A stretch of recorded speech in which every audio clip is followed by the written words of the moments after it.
Hola, en la presente vamos a hablar de un asesino serial muy conocido y famoso a nivel del mundo, como es el colombiano Luis Alfredo Garavito, en la materia de psicopsiquiatría forense de la Universidad Espíritu Santo de la ciudad de Guayaquil, con objetivo de hacer una perfilación psicológica, psiquiátrica, criminológica y también, ¿por qué no?, enfocarnos en la neurología del mismo.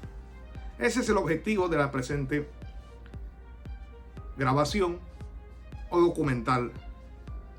Hay que recordar los antecedentes de Luis Alfredo Garavito, quien después se lo señalaría con el sobrenombre de La Bestia.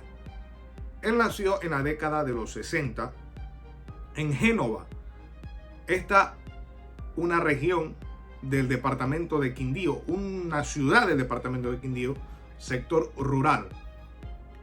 Él envuelto en un ambiente de guerra interna, de mucha violencia, como ya sabemos, los grupos armados fuera de la ley que incursionaron desde aquella época en Colombia.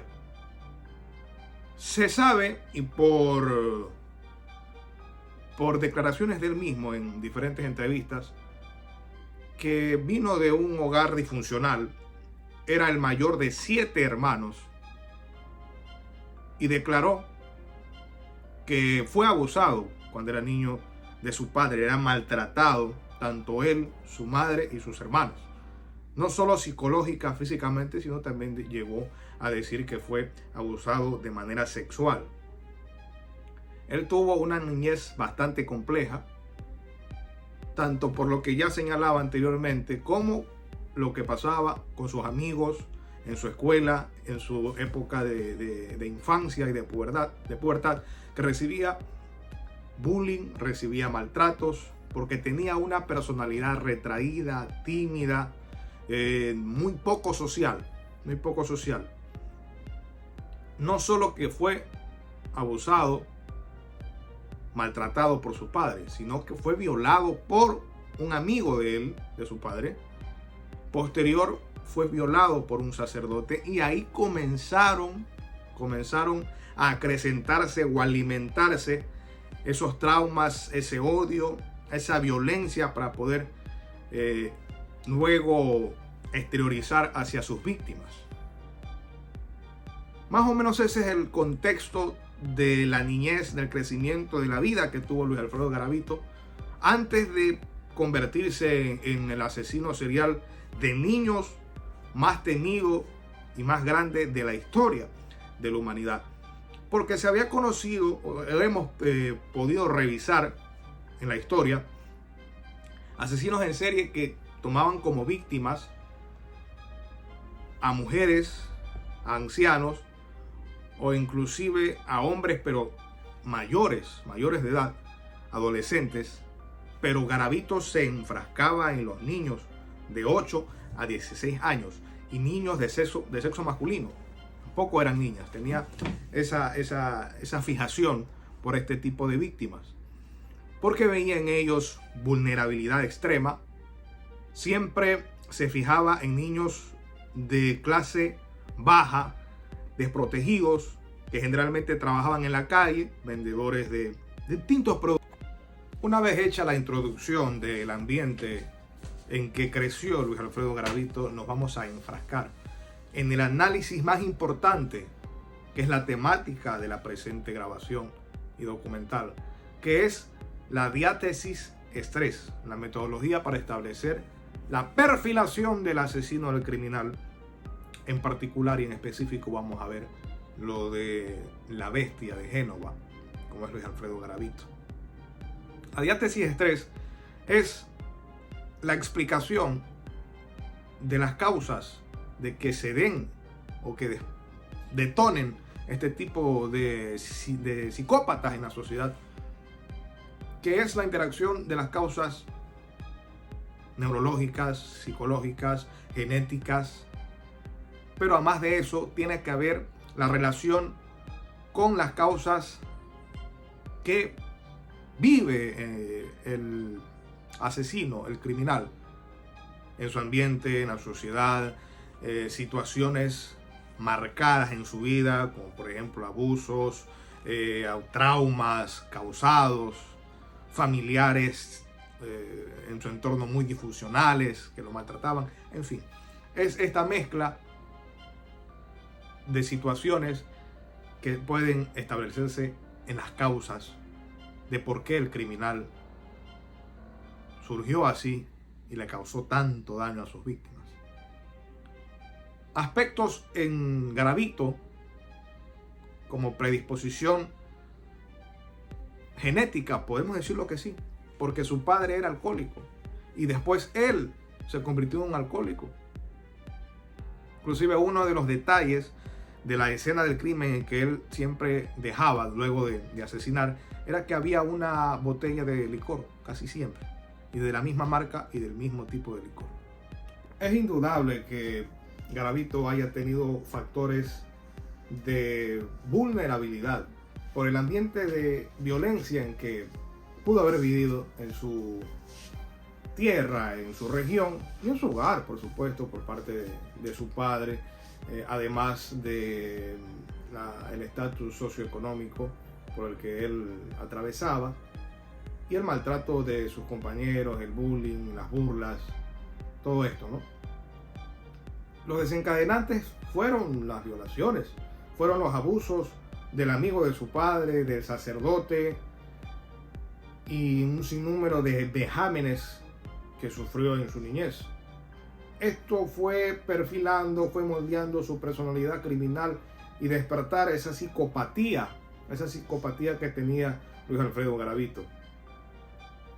Además de factores de mantenimiento, porque él no tuvo esa ayuda, no tuvo alguien que lo acompañe, que esté con él, ¿no? Que esté con él permanentemente, que lo apoye. Además de que inclusive en un trayecto de su vida quiso tratarse de manera psiquiátrica con un psicólogo, pero él le mentía, le engañaba, nunca le dijo de las causas o de las cosas que él era capaz de realizar. Únicamente le pudo manifestar que tenía depresión, inclusive que quiso acabar con su vida, pero más de ahí no pasó. Nunca estuvo decidido, por supuesto, ¿no? a poder encontrar rehabilitarse y parar con la bestia en que se había convertido. Él era un tipo muy manipulador, muy apegado a este tipo de perfiles, ¿no? De perfiles de asesinos, que sabía persuadir, que sabía engañar, porque no solo era un violador, un asesino, también era un estafador, vivía de la mentira.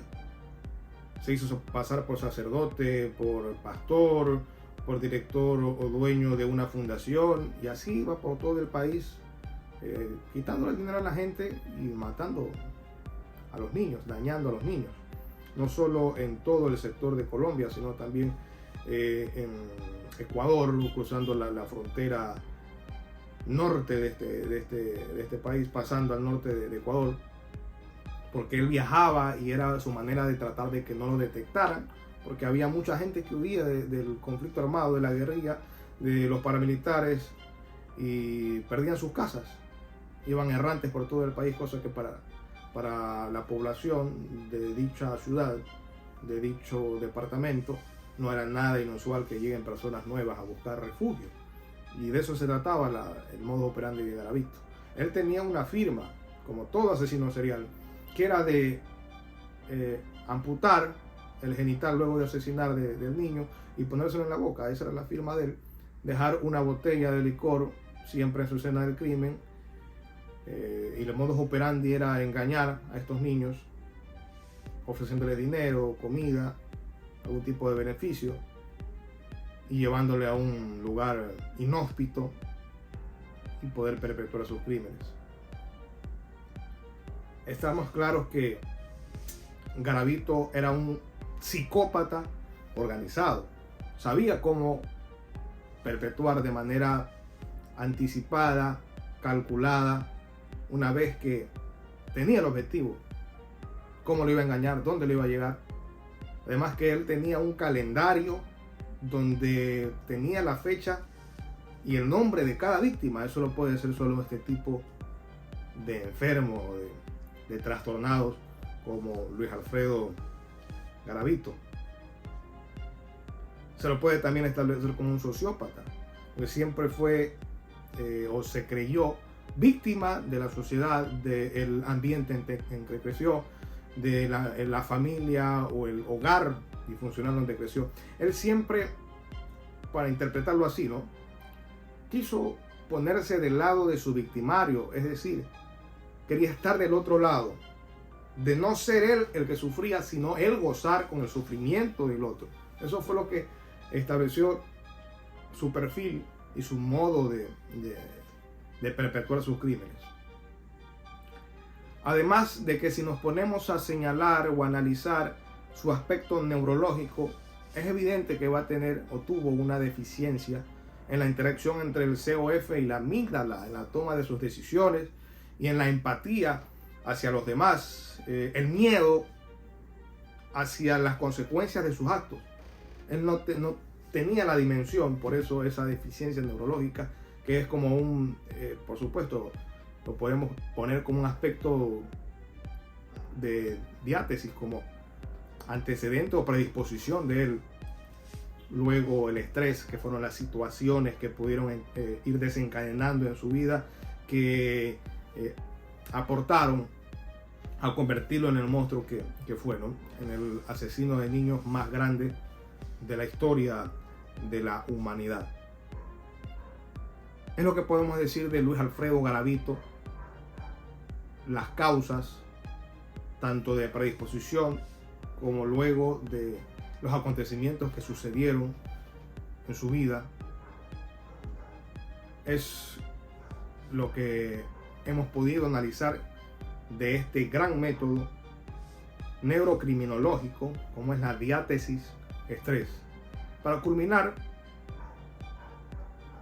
mis conclusiones son de que cualquier trastornado, cualquier enfermo, psicópata de este tipo, como hemos conocido más, como Jeffrey Dahmer, el carnicero de Milwaukee, como Ted Bundy, como John Wayne Gacy, la mayoría de ellos han sufrido de maltratos, de abusos por parte de su mismo entorno familiar, tanto psicológicamente, físicamente y sexualmente.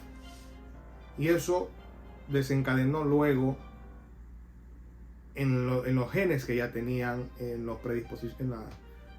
las partes de predisposición que ya venían, biológico, psiquiátrico, se vino esa mezcla. No podemos establecer únicamente que es por genética, es por biología o que únicamente es por la parte social. Es una relación entre estos dos aspectos que vienen con el detonante y el resultado y el producto de esto como un psicópata, como un asesino serial de este tipo. Muchas gracias y espero que haya sido de su agrado.